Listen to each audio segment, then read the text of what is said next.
So before we go ahead and remove the bolt on the motor mount, I'm going to go ahead and use a jack and a piece of wood. And we're going to put it underneath the front portion of the oil pan. I'm going to be careful because obviously we don't want to crush it, but you just want to put enough of pressure on that just to support the engine. Okay, you don't want to jack it up so the wheels come off the ground, just enough so that that jack and the block is supporting that. Now we're going to move up top and remove those bolts. I'm going to start by removing this bolt here, and this bolt here.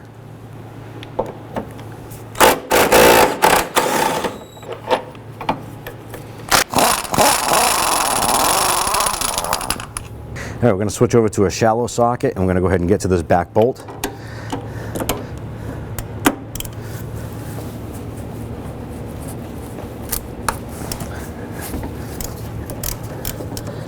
Once that starts working out, we can now switch over to the wrench and remove that bolt. Now with all three of those bolts removed, go ahead and remove this mount. Take into account the offset here, and the longer side goes towards the passenger side fender. Remove this ground strap.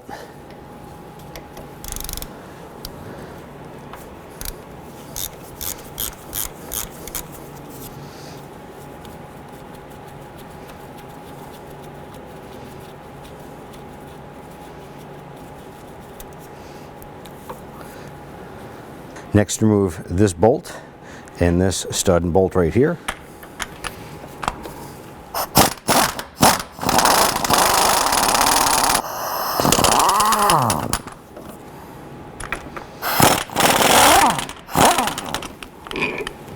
Now, upon removing the nut from this stud right here, you can see there's a little metal sleeve and some bare threads down below. When we removed the nut off of this here, it actually started to spin the threaded unit out. We're going to go ahead and remove this, and when we reinstall it, we're going to apply just a little bit of Loctite on there, and we're just going to tighten it up until it bottoms out on that sleeve right there, and we'll be good to go. In order to remove this motor mount right here, we have to remove this bolt here, and then there's one up on the inner fender well area here to remove this bracket to get access to this unit here. So let's go ahead and get to it.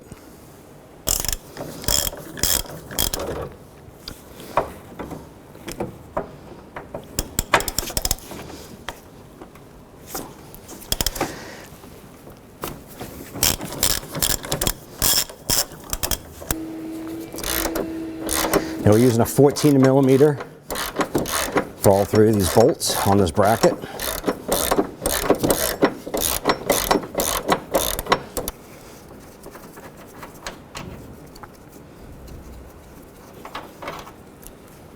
All right, so we have that bracket loose.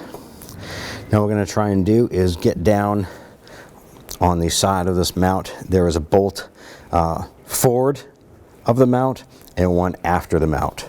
So we're going to go ahead and remove those there, and we'll go ahead and pull this unit out. Using a 17 millimeter socket, we'll go ahead and start with that forward mounted bolt.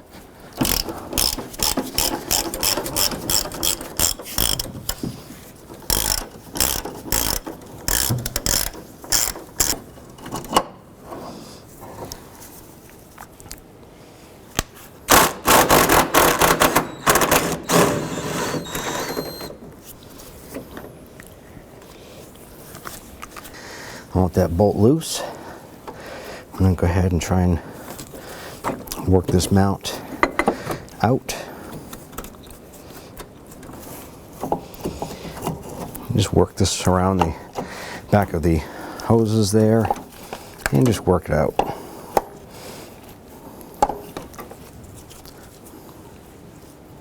Before installation of the new mount, I'm just going to go ahead and clean up that area a little bit.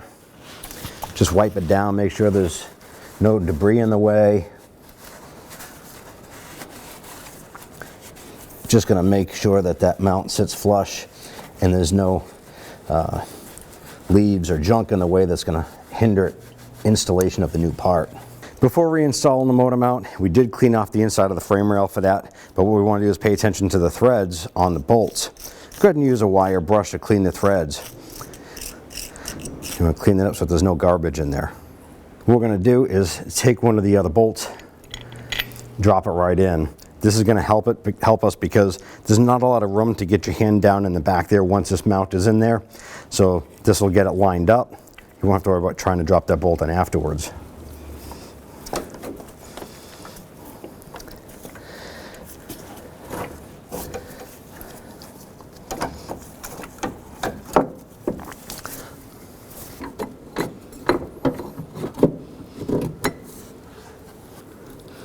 What we're going to do now is just try and get the threads on that back bolt started by hand.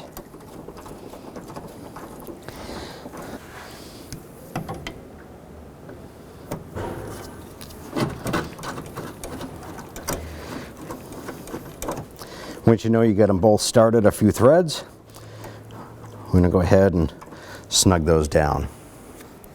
Now that we've got the back bolt lined up and snugged down, we're going to go ahead and snug down the front bolt. So what we're going to do now is we're going to get the 3 bolts in for this bracket that's attached, that attaches to the mount and the fender well here.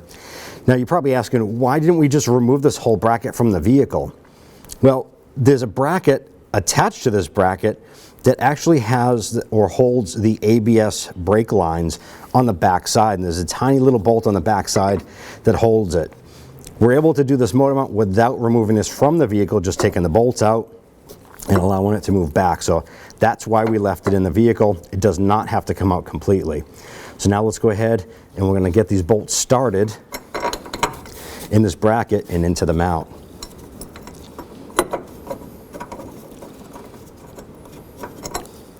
We just want to get these cut just a few threads.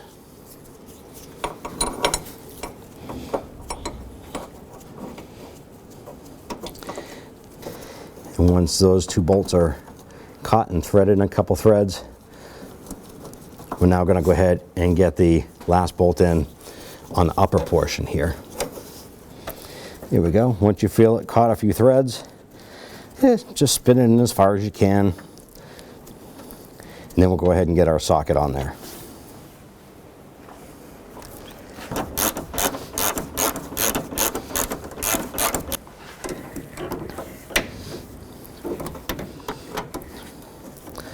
I'm going to go ahead and torque this to 47 foot-pounds.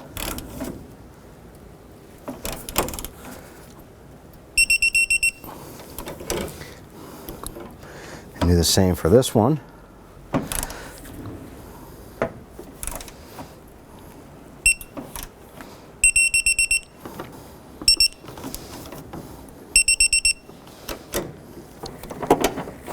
I'll go ahead and torque down the 2 bushing bolts to 52 foot-pounds.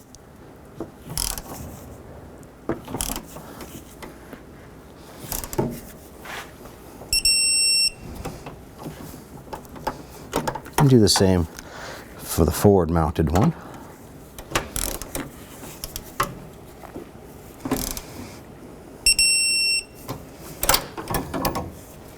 So what we're going to do is we're going to take this stud now and we're going to go ahead and install this back into the head. What I do is I wire brush the threads on the top, and I'm going to go ahead and get the nut started on here. I put a little bit of grease on here for ease of installation here. And I'm going to thread that down.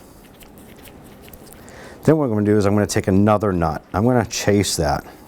And this is what we're doing, is we're double nutting this. What we're going to do is we're going to go ahead and tighten one. We're going to wrench it back one way and tighten up the other. That's going to lock this stud into these 2 nuts. And then we're going to use this to thread it in, because otherwise there's no tool that you can use to thread it in to lock it into place. Let's go ahead and get that started. So just going to do this gently. We're not going to reef on this. We just want the 2 nuts stuck together. Now what we're going to do is put a little bit of blue Loctite on here.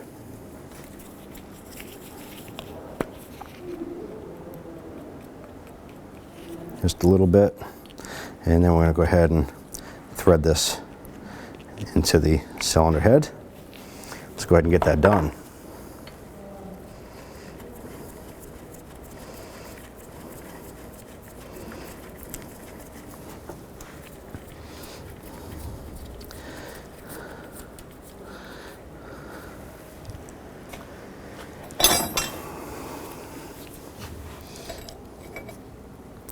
This will allow us to snug that in. And once that's locked into place, we can now go ahead and remove these.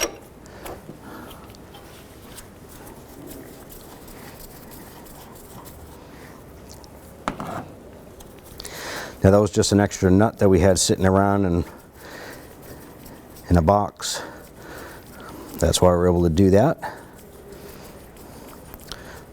And that there was the original nut. So now we're going to go ahead and clean off the face of the head here, clean up those threads, and then we're going to go ahead and put that top bracket on. Next, we're going to go ahead and take this bracket, drop that down. All right, so now that we have the bracket on, you can clearly see that once we get that back hole lined up, the front hole or the side mounted hole isn't lining up. So what we're going to do is we're now going to go ahead and slowly start to jack up the engine. Remember, we put that jack with the block underneath, and watch how this comes and lines back up.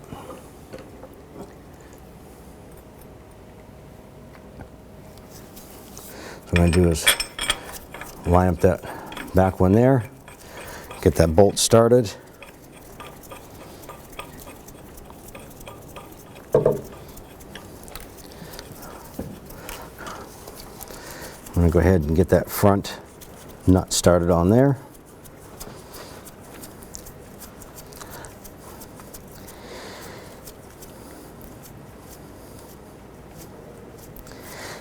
And we can use the jack to manipulate the position of the engine to get this to line up. You can see we can move that engine a bit.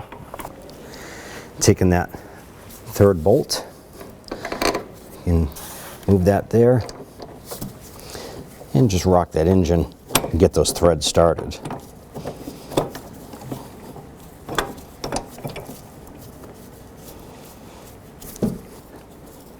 Now we want to go ahead and snug these three down.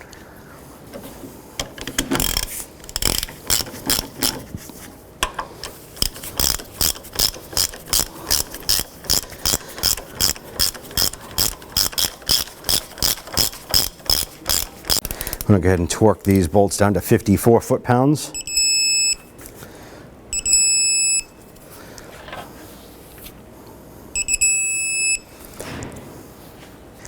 Right. Take the new mount, line that up. Should be able to slide that into position. If you want, you could use a little mallet or something just to kind of tap that into place.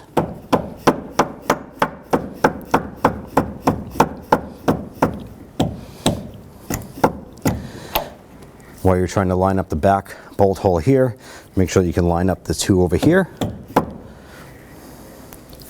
And then go ahead and start putting your bolts in. I'm going to go ahead and start with the back one first.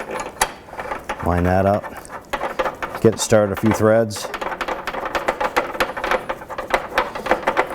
I'm going to go for this side right here.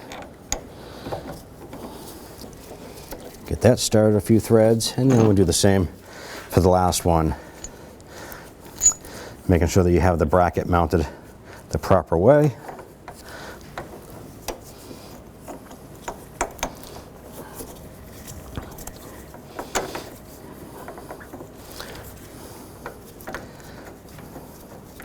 And get that started. Now we're going to go ahead and torque these three bolts for the dog bone mount to 47 foot-pounds. We have this bolt here, and this one here.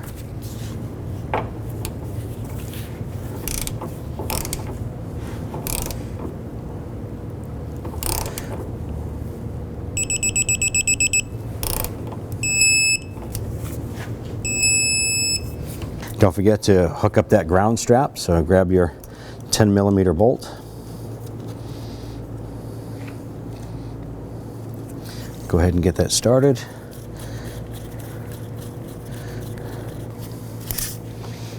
And we're just going to go ahead and snug that down. The last step you want to do is now you can go ahead and slowly release the jack